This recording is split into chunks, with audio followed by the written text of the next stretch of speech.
So hello বন্ধুরা, তোমার সবাই আশা করি ভালো আছো। আমি আজকে রেডি হচ্ছি, এখন বেরোবো, আমার বান্ধবীর বাড়ি যাব। বান্ধবীর আজকে জন্মদিন, তা ওকে সারপ্রাইজ দেবো। কখনো এক্সপেক্টও করিনি যে আমি আজকে আসতে পারি, কারণ জানে আমার বিজি শিডিউল, পসিবল না। আর আমিও কখনো ইনফর্মও করিনি যে আমি আসছি। তো ওর জন্য একটা বড় সারপ্রাইজ হবে আমার যাওয়াটাই। তো তোমরা পুরো ভিডিওটা আবার ওয়াচ করবে, তাহলে তোমরা ওর রিয়াকশানটা বা আমি কী করলাম তোমরা সব দেখতে পাবে। থাকো তোমরা। গাইস, তোমরা দেখতেই পাচ্ছ আমি পুরো রেডি হয়ে গেছি। যা, আমি ইয়ারিং পরতেই ভুলে গেছি।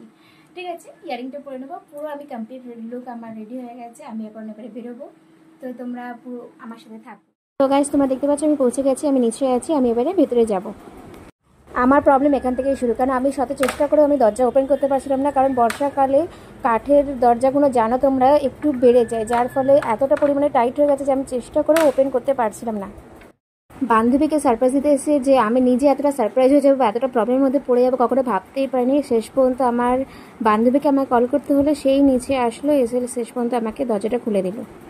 ফাইনালি তোমরা দেখতেই পাচ্ছ যে আমি ঘরের মধ্যে চলে এসেছি। এসে আমি আগে ফাঁকা তুলে বসে গেছি, কারণ আমার প্রচুর পরিমাণে গরম হচ্ছিলো, আমি প্রচুর টায়ার্ড হয়ে গেছিলাম।